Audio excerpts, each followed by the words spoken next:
Hello students. So today we are going to start a new biology chapter that is reproduction. ठीक है, reproduction के बारे में बात करेंगे. अच्छा, रिप्रोडक्शन चैप्टर जो है क्लास 8th, क्लास 10th और क्लास 12th के लिए बहुत इंपॉर्टेंट है बिकॉज उनके सिलेबस में इंक्लूडेड भी है ना. और स्पेशली क्लास 10th और क्लास 12th जो है ये क्लासेस के लिए तो ये चैप्टर बहुत इंपॉर्टेंट है क्योंकि यहाँ से बहुत सारे क्वेश्चन पूछे जाते हैं इन बोर्ड एग्जाम्स. ठीक है, so you need to understand very carefully about this topic. ठीक है, तो चलिए पहले समझते हैं रिप्रोडक्शन है क्या. अच्छा, रिप्रोडक्शन जो है अगर इसको हम तोड़ें, इस वर्ड को ब्रेक करें तो इसका मतलब बनता है री प्लस प्रोडक्शन. तो री मतलब क्या है, अगेन, और प्रोडक्शन मतलब चीज़ों का प्रोड्यूस होना, है ना, बनना. तो मतलब कोई चीज़ जब नई बन रही है तो उसी को हमने क्या बोला, रिप्रोडक्शन बोला. अब जरा इसकी लैंग्वेज समझते हैं, बायोलॉजी के टर्म्स में क्या इसकी डेफिनेशन हो सकती है. तो ये रिप्रोडक्शन एक ऐसी बायोलॉजिकल प्रोसेस है जिसमें कोई ऑर्गेनिज्म अपने जैसे नए संतति को या नए यंग वंस को प्रोड्यूस करता है ना. अब जब इसकी डेफिनेशन देखते हैं तो जैसे क्या लिखा है कि it is a biological process by which an organism produce the new offspring और young ones of their same kind. इसका क्या मतलब हुआ, पहले तो बायोलॉजिकल प्रोसेस का क्या मतलब है. तो बायोलॉजिकल प्रोसेस मतलब होता है ऐसी प्रोसेसिंग जो केवल लिविंग ऑर्गेनिज्म आपको परफॉर्म कर सकते हैं, है ना. तो ये रिप्रोडक्शन भी ऐसी प्रोसेस है जिसको केवल और केवल लिविंग थिंग्स या लिविंग चीज़ें या लिविंग ऑर्गेनिज्म जो है वो परफॉर्म कर सकती हैं. नॉन लिविंग थिंग्स में ये रिप्रोडक्शन जैसा कोई टर्म्स नहीं होता और ना ही वो परफॉर्म करते हैं. और ये एक इंपॉर्टेंट कैरेक्टरिस्टिक्स भी है between living and non living के बीच का. ठीक है, कि लिविंग थिंग्स जो है रिप्रोड्यूस कर सकते हैं और नॉन लिविंग रिप्रोड्यूस नहीं कर सकते. तो ध्यान रखना, रिप्रोडक्शन वो बायोलॉजिकल प्रोसेस है जिसमें कोई एक ऑर्गेनिज्म वो अपने जैसे सेम काइंड के अपने जैसे क्या करता है, यंग वंस को या नई ऑफस्प्रिंग को क्या करता है, पैदा करता है. ठीक है, तो इस प्रोसेस को बोलते हैं रिप्रोडक्शन. अब एक क्वेश्चन आता है कि रिप्रोडक्शन जरूरी क्यों है, वाई रिप्रोडक्शन नेसेसरी. बहुत बार क्वेश्चन आता है, इंपॉर्टेंट क्वेश्चन भी है कि क्या कोई रिप्रोडक्शन कोई ऑर्गेनिज्म रिप्रोड्यूस नहीं करेगा तो क्या हो जाएगा, है ना. तो इस तरह के क्वेश्चन आते हैं. तो सबसे पहले समझते हैं कि इसकी नेसेसिटी है क्या, रिप्रोडक्शन की नेसेसिटी क्या है ना. तो जैसे पहला आया है स्पीसीज कंटिन्यूएशन. अब इसका मतलब क्या हुआ, देखिए अगर कोई ऑर्गेनिज्म रिप्रोड्यूस नहीं करेगा तो उसके स्पीसीज में कंटिन्यूटी नहीं बनेगी. मतलब आने वाले नियर फ्यूचर में हो सकता है वो स्पीसीज एक्सटिंक्ट हो जाए. किस वजह से, रिप्रोड्यूस ना करने की वजह से. रिप्रोडक्शन का मतलब ही क्या है कि नए संतानों को पैदा करना, है ना. अब नए संतान अगर पैदा ही नहीं होंगे तो आने वाले फ्यूचर के टाइम पीरियड पे मतलब जितने मान लो जितने भी ऑर्गेनिज्म एक पर्टिकुलर स्पीसीज के अगर इस टाइम पे अगर हैं तो अगर नियर फ्यूचर में इन्होंने या इनके जैसे जो और ऑर्गेनिज्म हैं उन्होंने अगर रिप्रोड्यूस नहीं किया तो ये एक्सटिंक्ट हो जाएंगे. ठीक है, अर्थ से. तो ध्यान रखना, स्पीसीज के कंटिन्यूएशन के लिए स्पीसीज बनी रहे. ठीक है, जैसे ह्यूमंस है, मान लो अगर ह्यूमंस रिप्रोड्यूस नहीं करेंगे तो ह्यूमंस क्या हो जाएंगे, खत्म हो जाएंगे, है ना.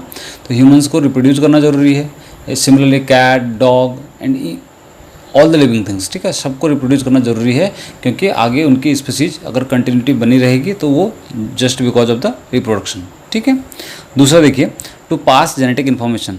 अब आपको पता भी होगा, है ना, कि हर एक लिविंग ऑर्गेनिज्म जब रिप्रोड्यूस करते हैं तो वो क्या करते हैं, जेनेटिक इन्फॉर्मेशन को कैरी फॉरवर्ड करते हैं अपने आने वाले जनरेशनों में. ठीक है, ह्यूमंस के केस में जो पेरेंट्स है, पेरेंट्स के करेक्टर ट्रांसफ़र होते हैं किसमें, उनके बच्चों में, बच्चों के क्या बोलते हैं करेक्टर ट्रांसफ़र होंगे उनके अगले आने वाले जनरेशन में. और ये प्रोसेस ऐसे कंटिन्यू आगे बनती रहेगी, है ना. तो कहने का मतलब अगर जेनेटिक इन्फॉर्मेशनों को हमने पास करना है ना, अगले आने वाले जनरेशन में, तो उसके लिए रिप्रोडक्शन का होना बहुत ज़रूरी है. और रिप्रोडक्शन की वजह से इवोल्यूशन भी होता है. क्यों, देखिए जब रिप्रोडक्शन हो रहा होता है, जब ये जेनेटिक इन्फॉर्मेशन पास हो रहे होते हैं उस टाइम पे बनते हैं वेरिएशन. किस वजह से, जेनेटिक रिकॉम्बिनेशन की वजह से बनते हैं वेरिएशन. और इन वेरिएशन की वजह से इवोल्यूशन होता है. और इस रिवोल्यूशन की वजह से आज जैसे हम ह्यूमंस हैं आज इवॉल्व है ना, बिल्कुल सबसे ज़्यादा इवॉल्व माने जाते हैं. तो और एक टाइम पर हम मानते थे कि हम लोग किसकी तरह दिखते थे, मंकीज़ की तरह, है ना. तो मंकी से लेकर हमारे अब तक का जो सफ़र है ना, ये इवोल्यूशन का ही टाइम, इवोल्यूशन ही तो है. अब ये इवोल्यूशन किस वजह से होगा, जेनेटिक रिकॉम्बिनेशनों में, जेनेटिक उनमें चेंज की वजह से. ठीक है, ध्यान रखना, वेरिएशंस आई, वेरिएशन, और ये पीढ़ी दर पीढ़ी होते गई. ये कोई 1-2 दिन की प्रोसेस नहीं, ये हज़ारों लाखों सालों की प्रोसेस और हज़ारों लाखों जनरेशनों की प्रोसेस के बाद ये क्या हुए हैं, इवॉल्व हुए हैं हम इतने ज़्यादा. ठीक है, चलिए इसके अलावा और क्या रिप्रोडक्शन का नेसेसिटी हो सकती है. तो इसकी वजह से डाइवर्सिटी में जो नंबर है किसी भी स्पीसीज का वो बना रहता है ना. कि कोई भी स्पीसीज है मान लो, ठीक ठीक है। अच्छा, डाइवर्सिटी का क्या मतलब है? ये डाइवर्सिटी मैंने लिखा है, डाइवर्सिटी का मतलब है कि डिफरेंट टाइप के जो ऑर्गेनिज्म है किसी पर्टिकुलर जोन में रहने वाले, उनको डाइवर्सिटी बोला जाता है। अलग अलग कितने एनिमल्स की स्पीसीज है, कितने प्लांट की स्पीसीज है, मतलब कितने फ्लोरा हैं, कितने फौना हैं, इनकी स्पीसीजों को मिला के हम क्या बोला करते हैं? डाइवर्सिटी। जितनी ज़्यादा डाइवर्सिटी होगी उतना ज़्यादा क्या बोलते हैं? एक्यूमुलेशन होगा, और जितने एक्यूमुलेशन होगा और इंटरेक्शन होगा बिटवीन द ऑर्गेनिज्म, है ना। तो कहने का मतलब है डाइवर्सिटी बनाए रखने के लिए भी रिप्रोडक्शन का होना बहुत ज़रूरी है, ठीक है। अब मैंने कुछ ये टर्म्स लिखे हैं। अब ये टर्म्स क्यों लिखे हैं पहले तो ये समझना है। ये टर्म्स एक्चुअली ये क्या है? ये सब इवेंट है रिप्रोडक्शन के, मतलब रिप्रोडक्शन के जो इवेंट होते हैं वो किस तरह से चलते हैं, कौन कौन सी प्रोसेस के थ्रू रिप्रोडक्शन होता है आगे की तरफ को, तो ये इवेंट है। मैं लिख भी दे रहा हूँ, दीज ऑल आर, जो जितने भी मैंने हेडिंग्स लिखे ये हैं इवेंट्स ऑफ द रिप्रोडक्शन, ठीक है। दीज आर इवेंट्स, ठीक है। तो सबसे पहले होता है गैमेटोजेनेसिस। अब गैमेटोजेनेसिस का मतलब क्या है? गैमीट का बनना। अच्छा, हम ये रिप्रोडक्शन जो हम स्पेशली पढ़ रहे हैं, हम ये ह्यूमंस में पढ़ेंगे, ठीक है। ह्यूमंस का रिप्रोडक्शन किस तरह से होता है हम उसके बारे में पढ़ेंगे पहले इसको। तो सबसे पहले गैमेटोजेनेसिस। गैमेटोजेनेसिस का मतलब है गैमीट्स कैसे बनते हैं। मेल में स्पर्म का बनना और फीमेल में ओवा यानी कि एग का बनना, ये गैमेटोजेनेसिस प्रोसेस कहलाती है। अब मेल जो है, ठीक है, ये मेल के सिंबल को रिप्रेजेंट करता है ना। तो मेल में जो स्पर्म बनने की जो प्रोसेस है, उस पूरी प्रोसेस को हम स्पर्मेटोजेनेसिस कहते हैं। स्पर्म बन रहे हैं तो स्पर्मेटोजेनेसिस। फीमेल के केस में ओवा या एग बनते हैं, ठीक है। तो इसलिए इस प्रोसेस को हम oogenesis कहते हैं। तो ध्यान रखना, मेल की बॉडी में स्पर्म का प्रोडक्शन की जो पूरी की पूरी प्रोसेस है, उस प्रोसेस को स्पर्मेटोजेनेसिस कहते हैं। फीमेल की बॉडी में ओवम बनने की जो पूरी प्रोसेस है उसमें उसे oogenesis कहते हैं, ठीक है। और इन दोनों को ही कंबाइंड फॉर्म में हम क्या बोल देते हैं? गैमेटोजेनेसिस, मतलब गैमीट्स का बनना, मेल गैमेट और फीमेल गैमेट। मेल गैमेट हुआ स्पर्म, फीमेल गैमेट हुआ ओवा, ठीक है। आई होप गैमेटोजेनेसिस आपके समझ में आ गया है। Now moving to insemination. अब इंसीमिनेशन क्या है? तो मेल की बॉडी में जो स्पर्म बने हैं, अभी इन स्पर्मों का फीमेल के जेनिटल ट्रैक्ट में या रिप्रोडक्टिव ट्रैक्ट में ट्रांसफ़र होने की जो प्रोसेस है, रिलीज होने की जो प्रोसेस है, उसको हमने क्या बोला? इंसीमिनेशन बोला। मतलब सीमन का डिपॉजिट होना कहाँ पे? फीमेल वजाइना में, है ना, या फीमेल रिप्रोडक्टिव ट्रैक्ट में, उसी प्रोसेस को हमने क्या बोला? इंसीमिनेशन बोला, ठीक है। अच्छा, अब अगर रिप्रोडक्शन हुआ है ना, कॉपुलेशन हुआ है बिटवीन मेल एंड फीमेल, अब इससे होगा क्या कि जो सीमन है ना, जो स्पर्म है वो ट्रैवल करते हुए फीमेल वजाइनल ट्रैक्ट के थ्रू होते हुए, है ना, आगे बढ़ेंगे यूट्रस से होते हुए फिर आपके फैलोपियन ट्यूब में, और वहाँ जाके क्या होगा? फिर फर्टिलाइजेशन होगा। तो फर्टिलाइजेशन होता क्या है? फर्टिलाइजेशन होता है fusion of male and female gamete, ठीक है। हम ये सब पूरी प्रोसेस बिल्कुल डिटेल में पढ़ेंगे आगे आने वाली वीडियो में कि किस तरह से हर एक के जो मैं आपको एक एक यहाँ पे ये छोटे छोटे टॉपिक्स लिखे हैं, ये हर एक अपने आप में बहुत ब्रॉड सेंस रखते हैं, ठीक है। तो हम इनके बारे में भी बात करेंगे आगे आने वाली वीडियो में। तो फिलहाल आज थोड़ा सा हम समझ रहे हैं इसको, मतलब समअप कर रहे हैं छोटे से फॉर्म में। तो मैंने क्या बोला आपको? फर्टिलाइजेशन मतलब है जो मेल गैमेट है यानी कि जो स्पर्म है और जो फीमेल गैमेट है यानी कि जो ओवा है, उन दोनों का फ्यूजन होना, उन दोनों का आपस में मिलना, उनका एनकाउंटर होना, वही कहलाता है हमारा क्या? फर्टिलाइजेशन। हाँ, तो हम बात करते हैं फर्टिलाइजेशन की। तो फर्टिलाइजेशन जब होता है, ठीक है, मतलब स्पर्म और ओवम का जब एनकाउंटर होता है, जब फर्टिलाइज होते हैं, तब बनता है क्या? तब बनता है जाइगोट। और जाइगोट के बाद फिर ये जाइगोट जो है रैपिडली क्या करता है? सेल्स में डिवीजन करता है ना। फिर स्टेजेज आती हैं अलग अलग, आपकी मोरुलर स्टेज आती है, ब्लास्टुला स्टेज आती है, गैस्ट्रुला स्टेज आती है ना। इस तरह से आपकी स्टेज आती हैं।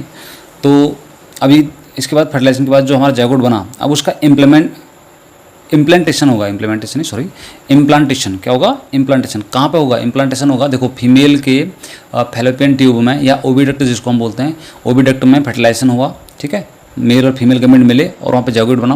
वो जाइगोट धीरे धीरे रोल अप करते वहाँ से नीचे की तरफ को आया और यूट्रस की वॉल पे क्या हो गया? उसका अटैचमेंट हो गया। यूट्रस की दो वॉल होती हैं, एक एंडोमेट्रियम और एक मायोमेट्रियम, ठीक है। तो एंडोमेट्रियम पार्ट से क्या हो जाएगा? यूट्रस के जो ब्लास्टोसिस्ट है यानी कि जो ब्लास्टुला स्टेज है, ध्यान रखना, पहली स्टेज मोरुला होती है, सेकंड स्टेज ब्लास्टुला होते हैं। इस ब्लास्टुला स्टेज को ही ह्यूमंस के केस में ब्लास्टोसिस्ट कहते हैं। तो ये ब्लास्टोसिस्ट स्टेज में ये जो फर्टिलाइज्ड हमारा एग था वो क्या होगा? एंडोमेट्रियम से स्टिक हो जाएगा, चिपक जाएगा, ठीक है, यूट्रस पे। और इस प्रोसेस को हम क्या बोलते हैं? इम्प्लांटेशन बोलते हैं, ठीक है। अब इसके बाद जब ये यूट्रस की वॉल पे यानी कि एंडोमेट्रियम पे क्या हो गया? स्टिक हो गया, तो देन अब यहाँ से लेके और जब पूरी प्रोसेसिंग है 9 मंथ की, ह्यूमंस के केस में 9 मंथ की जो पूरी प्रोसेसिंग है जिसमें एक डेवलपमेंट हो रहा है पूरे बेबी का, ठीक है। एम्ब्रियो हुआ, एम्ब्रियो के बाद फिर डेवलपमेंट होता गया, उसमें सेल्स का डिवीजन होता गया, ठीक है। डिवाइड होते होते फिर वो उसमें ऑर्गन्स बनने शुरू हुए। जब ऑर्गन्स बनने की जब प्रोसेस कंप्लीट हो गई तो फ्यूटस हमने स्टेज बोला, है ना। और फिर जाके फाइनली क्या होता है कि वो बच्चा डिलीवर हो जाता है ना। तो वो पूरी की पूरी जो प्रोसेस है, यानी कि जाइगोट जब से बना है तब से लेके और जब तक वो बच्चा डिलीवर हो रहा है तब तक की पूरी प्रोसेस का जो नाम है वो है गेस्टेशन पीरियड बोलते हैं उसको। पूरे मतलब एम्ब्रियो का डेवलपमेंट होना कहाँ कब से लेके जाइगोट से लेके टिल बर्थ तक, जब तक वो जन्म ले रहा है, ठीक है, संसार में, तब तक की जो प्रोसेस है, जब तक उसका डेवलपमेंट हो रहा है, कहने का मतलब मदर के वूम में, गर्भ में, है ना, यूट्रस में, तो उस प्रोसेस को हमने क्या बोला है, गेस्टेशन बोला, ठीक है। और अब लास्ट आपका यह है पार्चुरेशन। अब पार्चुरेशन क्या होता है, तो बेबी को डिलीवर करने की जो प्रोसेसिंग है मदर की बॉडी में, है ना, फीमेल बॉडी में बेबी की जब डिलीवरी हो रही होती है तो उस प्रोसेस को बोलते हैं हम क्या, पार्चुरेशन, ठीक है। Delivering of the baby is called parturition, ठीक। अब आगे बढ़ते हैं, चलिए अब बात करते हैं मेल रिप्रोडक्टिव सिस्टम की, ठीक है। अब मेल रिप्रोडक्टिव सिस्टम पढ़ेंगे, मतलब जो स्पर्म का फॉर्मेशन है वो किस तरह से होता है। अच्छा, मेल रिप्रोडक्टिव जो सिस्टम है ये 4 तरह के अलग अलग पार्टों से बना हुआ है, ठीक है। अब ये 4 पार्ट कौन कौन से हैं इनको देख लीजिए पहले। एक सेकंड पार्ट, थर्ड पार्ट, ठीक है। सबसे पहले जो फर्स्ट पार्ट है उसको बोलते हैं हम प्राइमरी सेक्स ऑर्गन। तो प्राइमरी सेक्स जो ऑर्गन है वो है कौन सा, वो है टेस्टिस, उसको हम क्या बोलेंगे, टेस्टिस, ठीक है, टेस्टिस। दूसरा या गोनैड्स हम इनको बोलते हैं। सेकंड जो होगा आपका, इसको बोलेंगे हम सेकेंडरी सेक्स ऑर्गन्स। अभी सेकेंडरी सेक्स ऑर्गन्स के अंदर बहुत सारे पार्ट आते हैं, ठीक है। जैसे इसके अंदर आता है आपका रीटेटेस्टिस, वास एफरेंसिया, एपिडिडाइमिस, है ना, वास डिफरेंसिया और इजैकुलेटरी डक्ट, ठीक है। अभी हम इनमें समझेंगे, तो मैं लिख दे रहा हूँ यहाँ पे फिलहाल। सेकेंडरी के अंदर आते हैं आपके रीटेटेस्टिस, इसके अलावा वासा एफरेंसिया,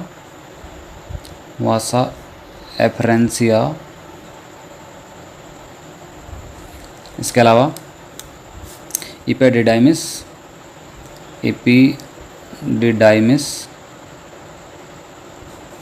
इसके अलावा आपका वास डेफरेंस,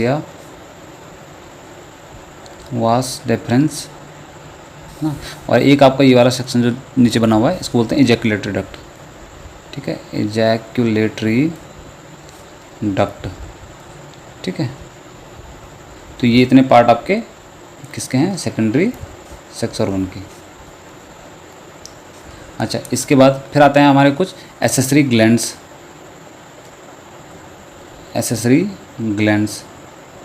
सेक्स ग्लैंड्स कह सकते हैं चाहे तो, है ना। अब इसके अंदर क्या क्या है हमारे, तो मैं आपको पहले डायग्राम में समझा देता हूँ। देखिए, एक जैसे आपका सेमिनल वेसिकल है, ये हो गया। इसके अलावा आपका प्रोस्टेट ग्लैंड हो गया और बल्बोयूरेथ्रल ग्लैंड हो गया। ये 3 आपके इंपॉर्टेंट हैं, ये आपके एसेसरी ग्लैंड कहलाते हैं। तो इसके अंदर हैं, मैं शॉर्ट में आपको लिख दे रहा हूँ पहले, यह सेमिनल वेसिकल,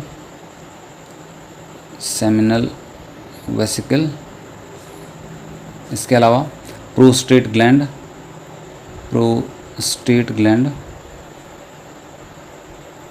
और थर्ड जो है उसको हम बल्बोयूरेथ्रल ग्लैंड या फिर कॉपर्स ग्लैंड के नाम से जानते हैं। तो मैं शॉर्ट में लिख दे रहा हूँ बल्बोयूरेथ्रल ग्लैंड, BUG, और इसी का दूसरा नाम क्या है, कॉपर्स ग्लैंड, ठीक है, COUPERS, कॉपर्स ग्लैंड, ठीक है। अब एक बचा आपका लास्ट पार्ट, इसको हम बोलते हैं मेल जेनिटिलिया, ठीक है, मेल जेनिटिलिया। अब मेन जेनिटिलिया के अंदर क्या आएगा, देखिए सारे पार्ट हमने कवर कर लिया। अब बचा ये पेनिस वाला सेक्शन, यही पेनस, ठीक है, या पेनिस, ये सेक्शन है मेल जेनिटिलिया का। तो पहले इसको समझ लीजिए अच्छे से। भी एक बार दोबारा रिवाइज करा दे रहा हूँ मैं आपको। मेल रिप्रोडक्टिव सिस्टम जो है 4 पार्टों से बना है, जिसके अंदर आपका primary sex organ, secondary sex organ, accessory gland और मेल जेनिटिलिया आता है ना। प्राइमरी सेक्स ऑर्गन के अंदर हमारे टेस्टिस आते हैं, क्योंकि ये स्पर्म का प्रोडक्शन करते हैं। सेकेंडरी सेक्स ऑर्गन के अंदर हमारे रीटेटेस्टिस, वास एफरेंसिया, एपिडिडाइमिस, वास डिफरेंसिया, इजैकुलेटरी डक्ट, ठीक है, ये पार्ट आते हैं। एसेसरी ग्लैंड के अंदर आपके सेमिनल वेसिकल्स जो कि पेयर्ड होते हैं, ठीक है, मैं लिख भी दे रहा हूँ, मैं इनका नंबरिंग लिख दे रहा हूँ, 2 मतलब ये पेयर में है। प्रोस्टेट ग्लैंड एक ही होता है, सिंगल, अनपेयर्ड जिसको बोलेंगे, और बल्बोयूरेथ्रल ग्लैंड फिर से आपके 2 यानी कि पेयर्ड होंगे, ठीक है। और फिर लास्ट आपका मेल जेनिटिलिया, मतलब जिसके थ्रू आपके सीमन डिपॉजिट होंगे इन द फीमेल वजाइना, ठीक है, या female reproductive tract, that is penis, ठीक है। आई होप इतना समझ में आ गया। अब इस डायग्राम को समझते हैं जरा। यह है एक typical diagram of male reproductive system. अब इसमें सबसे पहले जो हमारा है ये है सेक्शन टेस्टिस का। अच्छा, एक क्वेश्चन पहले यहाँ से आता है कि जो टेस्टिस है वो ह्यूमन की बॉडी में आउटसाइड क्यों है ना, जो ह्यूमन मेल है उसकी बॉडी में आउटसाइड क्यों हैंग कर रहे हैं, why the testis are hanging outside of the human male body, है ना। अब इसका आंसर हम पहले इसका आंसर समझते हैं। तो देखिए, ह्यूमन की बॉडी में जो स्पर्म का प्रोडक्शन हो रहा है, मेल स्पेशली मैं मेल की बात कर रहा हूँ, ठीक है, जो मेल की बॉडी में जो स्पर्म का प्रोडक्शन हो रहा है, उस स्पर्म को देखिए समझ लीजिए डेवलप होने के लिए, है ना, मैच्योर होने के लिए और उनका स्टोरेज होने के लिए, इन तीनों के लिए ही less than 2 to 3 degree less than body temperature required होता है ना। इसीलिए हमारी ह्यूमन बॉडी में ये हमारे टेस्टिस नहीं है, बल्कि ये आउटसाइड एक पाउच में हैंग कर रहे हैं, जिस पाउच का नाम क्या है, जिस पाउच को हम क्या बोलते हैं, स्क्रोटम बोलते हैं, ठीक है, ध्यान रखना इसको। तो क्या बोला मैंने, एक बार दोबारा रिवाइज कर दे रहा हूँ कि हमारी बॉडी में, मेल की बॉडी में जो टेस्टिस होते हैं वो ह्यूमन बॉडी से बाहर इसलिए हैं, है ना, मेल बॉडी से बाहर इसलिए हैं क्योंकि इसके अंदर जो स्पर्म का प्रोडक्शन होना है, जो स्पर्म को प्रोडक्शन होना है, उन स्पर्मों ने जो मैच्योर होना है और उनका जो स्टोरेज होना है ना, इन तीनों के लिए ही स्पर्म को 2 to 3 degree less temperature required होता है देन नॉर्मल बॉडी टेम्परेचर। जैसे हम नॉर्मल बॉडी टेम्परेचर की हम बात करते हैं तो अराउंड 37 हमारा नॉर्मल बॉडी टेम्परेचर है, 37 डिग्री सेल्सियस। तो इस स्पर्म को प्रोड्यूस होने के लिए, है ना, इसको मैच्योर होने के लिए, इसको स्टोरेज करने के लिए 2 से 3 डिग्री टेम्परेचर कम की जरूरत पड़ेगी। मतलब 37 से आप 2 डिग्री कम मान के चलिए, तो अराउंड 35 और इसके अराउंड, ठीक है, इतना टेम्परेचर चाहिए होता है। इसीलिए इनको एक स्पेशलाइज्ड पाउच में रखा जाता है, वो भी बॉडी से बाहर, है ना, बॉडी से बाहर स्पेशलाइज पाउच में, जिस पाउच का नाम हमने क्या बोला, स्क्रोटम बोला। इस स्क्रोटम के अंदर ही रहते हैं, है ना।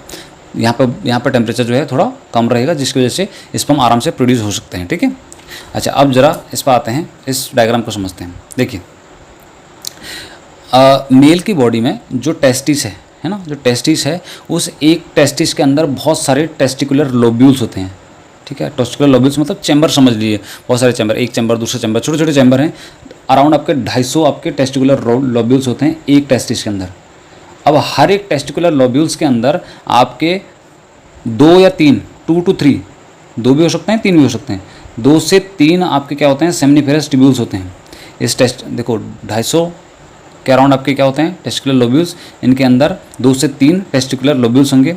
इन टेस्टिकुलर लोब्यूल्स के सामने देखो मैंने एक छोटा सा ग्रीन कलर का ये डॉट लाइक स्ट्रक्चर बना रखा है, जिसको हम लेडिग सेल बोलते हैं। लेडिग सेल्स क्या कहते हैं, लेडिग सेल्स का नाम दिया जाता है इनको, है ना। अब इन लेडिग सेल्स का काम क्या है, इनका काम भी बता देता हूँ आपको। अच्छा, इनका दूसरा नाम भी है कि इनका नाम इंटरस्टिशियल सेल्स भी बोलते हैं इनको।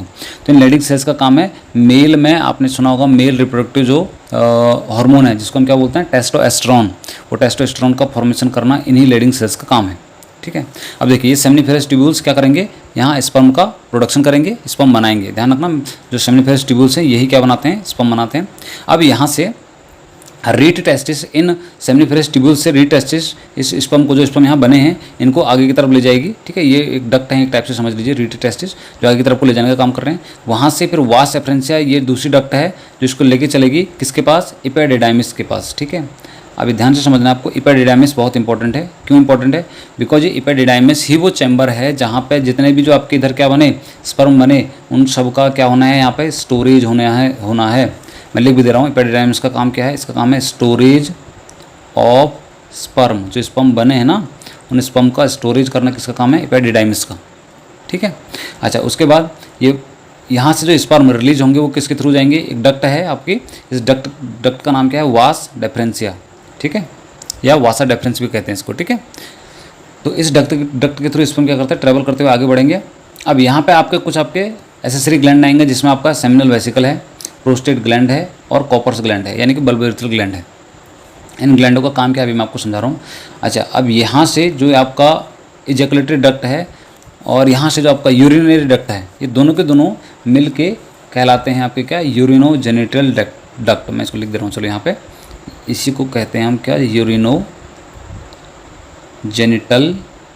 डक्ट। क्यों इसको यूरिनोजेनिटल डक्ट बोला है, यूरिनो मतलब यूरिन रिलीज करने के लिए भी सेम डक्ट है ना, और जेनिटिलिया मतलब वो स्पर्म रिलीज करने के लिए, सीमन रिलीज करने के लिए भी सेम डक्ट है, इसलिए इसको नाम दिया गया यूरिनोजेनिटल डक्ट, ठीक है।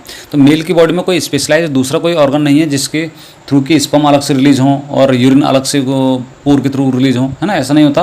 बल्कि जो आपका सिंगल जो डक्ट है, यानी कि पेनिस है, इसी के थ्रू स्पर्म भी रिलीज होंगे और इसी के थ्रू यूरिन भी रिलीज होगा, ठीक है। आप जरा इनको समझते हैं, ठीक है, एक एक करके कि क्या क्या इनका रोल है। अच्छा, मैं आपको कुछ चीज़ें और बता देता हूँ, छोटी छोटी चीज़ें। देखिए, जो जब बेबी प्रोड्यूस हो रहा होता है ना, जब बेबी बन रहा होता है, तो अगर मेल बेबी हो रहा है, प्रोड्यूस हुआ है ना, बॉडी में मतलब बन रहा है, तो उसकी बॉडी में 7 महीने का जब वो हो जाता है, तो 7 मंथ के केस, 7 मंथ का जब वो होता है, उस केस में एब्डोमिनल कैविटी से, मतलब जो एब्डोमिनल कैविटी है वहाँ से ये इनका जो हमारे टेस्टिस हैं ये नीचे स्क्रोटम में आ जाते हैं, ठीक है, 7 मंथ की एज में। चलिए, अब यहाँ से कुछ और बातें करते हैं इनके बारे में कि ये इनका क्या रोल है, ठीक है। मेन जो है सेमिनल वेसिकल, इसका क्या रोल है। ये एक अल्कलाइन मीडियम है, थोड़ा बेसिक मीडियम है ना, बेसिक मीडियम है। और यहाँ पे एक चीज़ ध्यान रखना, ये फ्रक्टोज प्रोड्यूस करता है, फ्रक्टोज। ये फ्रक्टोज क्या है, ये फ्रक्टोज जो स्पर्म है, जो स्पर्म ट्रेवल करता हुआ आगे बढ़ रहा है, उस स्पर्म का ये क्या है, ये फूड है फ्रक्टोज, ठीक है। वो स्पर्म, अच्छा देखो, स्पर्म ने बहुत लंबा रास्ता तय करना भी है ना, तो मतलब फीमेल जेनिटल ट्रैक्ट से होते हुए उसने मूवमेंट करते हुए आगे बढ़ना, कहाँ तक, फैलोपियन ट्यूब तक, ओविडक्ट तक। तो वहाँ तक जाने के लिए उसको एनर्जी चाहिए होगी, और एनर्जी कौन प्रोवाइड करेगा, ये सेमिनल वेसिकल इसको फ्रक्टोज प्रोवाइड करेगा, ठीक है।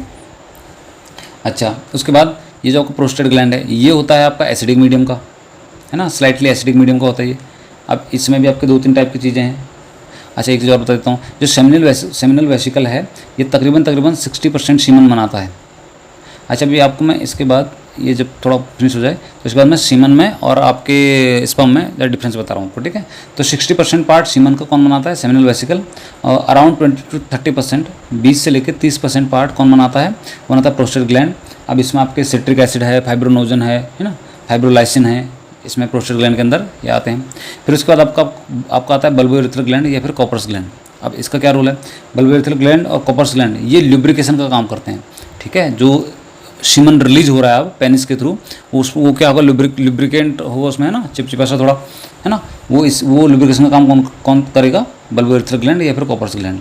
अब क्यों लुब्रिकेशन है, क्योंकि उसको उस फ्लूइड में स्पर्म को ट्रैवल करते हुए कहाँ बढ़ना है, आगे फीमेल जेनिटल ट्रैक्ट में जाना है, ठीक है। तो लुब्रिकेशन का काम करेंगे। अब वैसे इन तीनों का लगभग हम एक साथ, कभी इन फंक्शन एक साथ लिख देते हैं कि इन तीनों का काम क्या है, न्यूट्रिशन प्रोवाइड करना है स्पर्म को, है ना, लुब्रिकेशन प्रोवाइड करना है, और साथ में बेसिक मीडियम बनाना है। अच्छा, ये जो बल्बोइरेथ्रल ग्लैंड है ये फिर बेसिक मीडियम का होगा। क्यों बेसिक मीडियम का होगा, क्योंकि फीमेल के जेनिटल ट्रैक्ट से जो एसिड रिलीज हो रहा है, उस एसिड को न्यूट्रलाइज करने के लिए बेस की जरूरत पड़ेगी, तो वो बेस आपको बल्बोइरेथ्रल ग्लैंड या फिर कॉपर्स ग्लैंड प्रोवाइड करेगा। और फिर ये जो हमारा एक्सटर्नल पेनिस है, ठीक है, इसी पेनिस के थ्रू क्या होंगे, स्पर्म रिलीज हो जाएंगे, ठीक है। अब स्पर्म नहीं कह सकते वैसे, उसको सीमन रिलीज हो जाएंगे, ठीक है।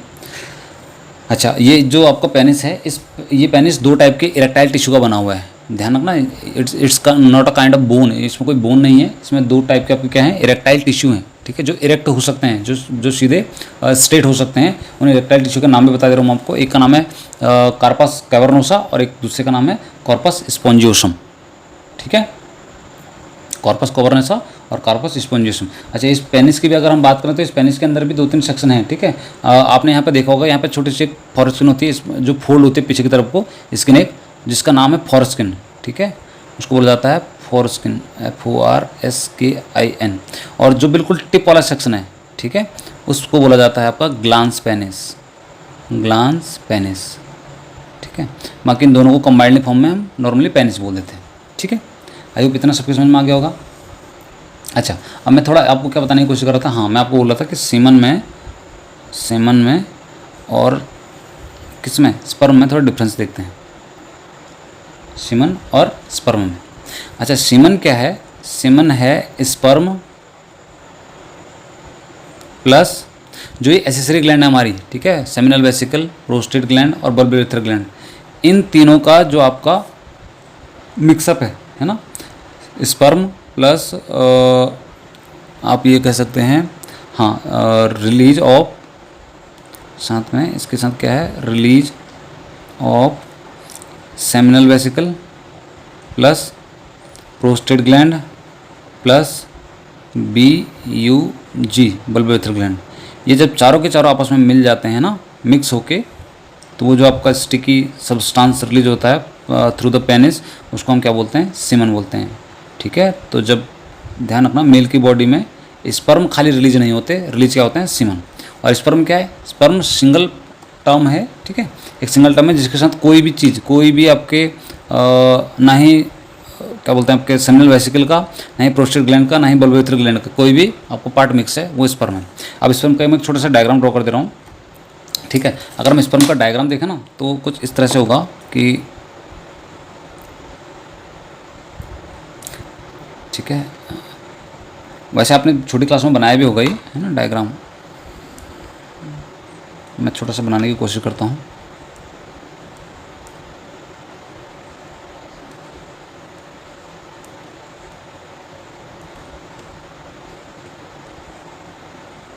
इस तरह से टेल हो जाएगी, ठीक है।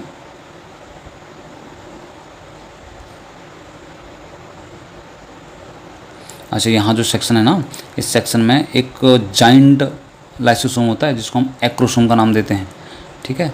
ये एक्रोसोम क्या काम करता है इसको भी पढ़ेंगे हम आगे, जब फीमेल जेनिटल ट्रैक्ट में जब हम फर्टिलाइजेशन करवाएंगे उस टाइम पीरियड में, ठीक है। तो इसको एक्रोसोम कहा जाता है, ठीक है। It's a kind of giant lysosome, ठीक है। अच्छा, ये पोर्शन इसका हेड है, this is head, this is going to be neck, ठीक है। अच्छा, यहीं पे इसके नीचे यहाँ पे स्पाइरल फॉर्म में अरेंज क्या होते हैं, माइटोकॉन्ड्रिया होता है, ठीक है। स्पाइरल माइटोकॉन्ड्रिया, स्पाइरल माइटोकॉन्ड्रिया, ठीक है। और ये लास्ट में टील, ठीक है। अच्छा, ये आपको सबको समझ में आ गया होगा आई होप। अब एक दो चीज़ें और बता देता हूँ और मेल रिप्रोडक्टिव सिस्टम आज हमारा यहाँ पे ख़त्म हो जाएगा, ठीक है। अच्छा देखो, पूरे अगर एनिमल किंगडम की बात करें तो उसमें सबसे बड़ा जो स्पर्म होता है वो सबसे बड़ा स्पर्म होता है किसका, ड्रोसोफिला बाइफरकेट का, ठीक है।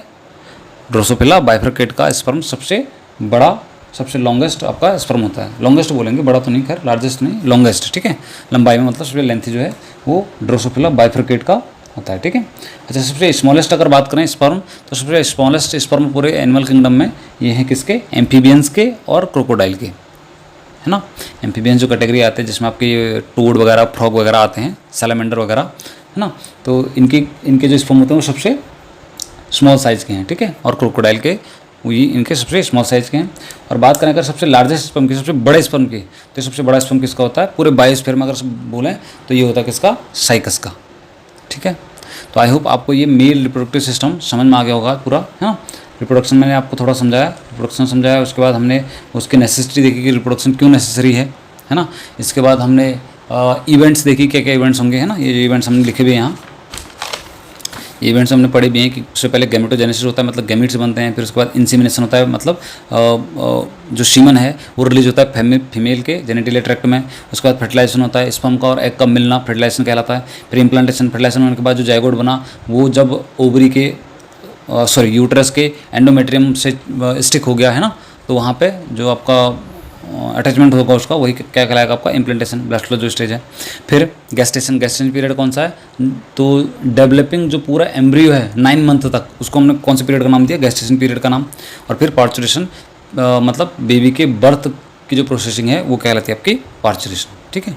फिर उसके बाद हमने मेल रिप्रोडक्टिव सिस्टम देखा जिसमें प्राइमरी सेक्स ऑर्गन था टेस्टिस, सेकेंडरी सेक्स ऑर्गन हमारे रीटे टेस्टिस, वास डिफरेंशिया, एपिडिडाइमिस, वास डिफरेंशिया और रिजेक्टेड डक्ट। इनमें से देखिए रीटे टेस्टिस, उसके बाद वास डिफरेंशिया, है ना, इजेकुलेटरी डक्ट, ये सारे के सारे चारों के चारों डक्ट का ही काम करते हैं। ये बस कैरी फॉरवर्ड कर रहे हैं किसको, स्पर्म को।